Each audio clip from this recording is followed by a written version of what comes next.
In the wake of Donald Trump's election, a lot of Democrats and anti-Trump Republicans are consoling themselves with, well, at least Trump is term limited and will be gone in 4 years.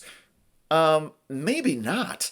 Some MAGA folks are already talking about suspending the Constitution or having it amended so Trump can stick around.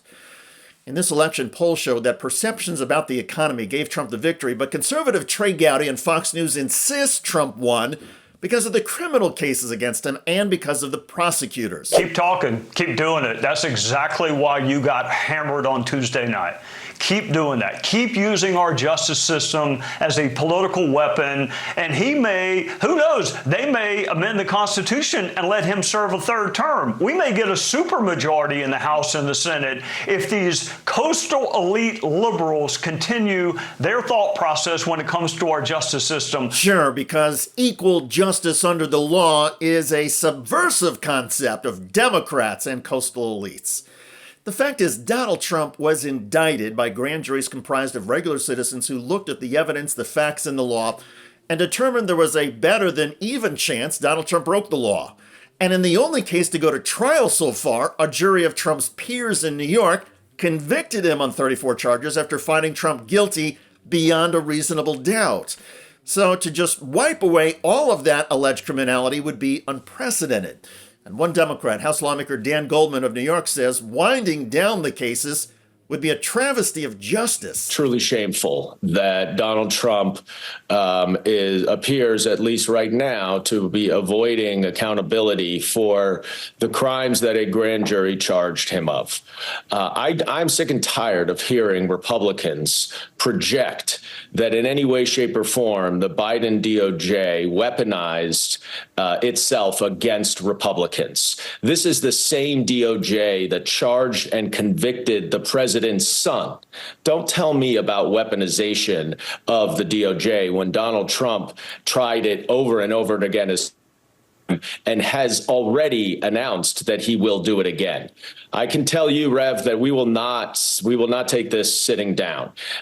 This is a travesty for justice. It's a travesty for our criminal justice system. And I understand the Department of Justice's own policy that they cannot indict or prosecute a sitting president, which will make it, of course, very difficult to pursue these cases against Donald Trump on the federal level. But this is not the way our rule of law works, to have one man above all else. But that one man, Donald Trump, just won a presidential election and won the popular vote for the first time in 3 tries. The American people heard about his criminality, and a majority of voters decided that Trump's criminality did not matter, or did not matter enough to keep him out of the White House. So here we are. And as disappointed as some of us may be that Donald Trump will not be held accountable for his lawbreaking, I get the bind the Justice Department faces with Trump heading back to the White House. And I think it's wise of the special counsel to wind down the federal cases, and the local prosecutors in Georgia and New York should probably follow that lead. Any resources that might be spent trying to prosecute a sitting president would be better used in trying to block, through the courts, some of the Trump policies that are coming.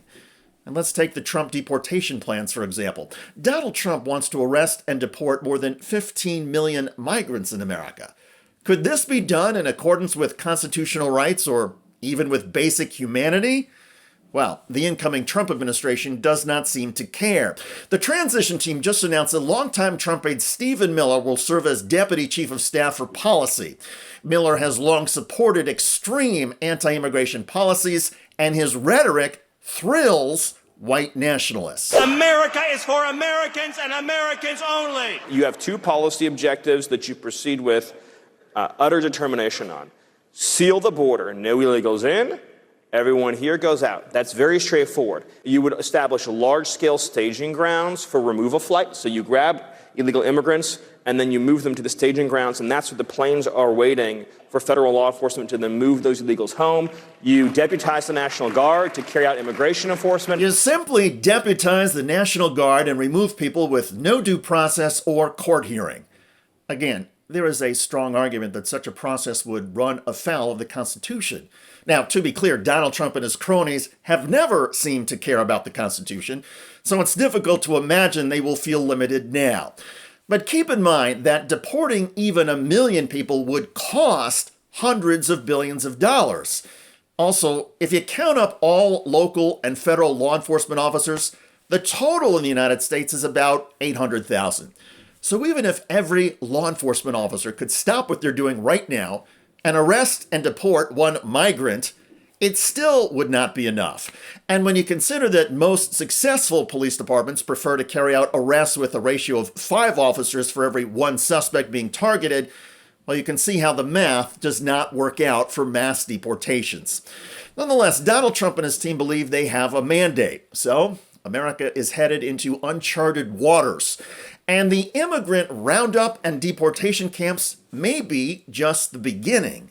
The MAGA faithful have ambitious plans to get rid of entire government agencies, including the Department of Education.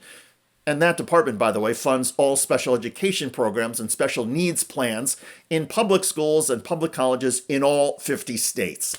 Could the money be doled out by another government agency? Well, maybe. But it's not as easy as simply giving out lump sum checks to the states. There are literally thousands of provisions and regulations that guide how schools implement federal money for special ed or even prove that a student deserves the help. If you throw out the government workers who administer all of that, you have chaos and confusion and waste and fraud and abuse. But that is where America is headed, and it may extend to every aspect of American life, including presidential term limits.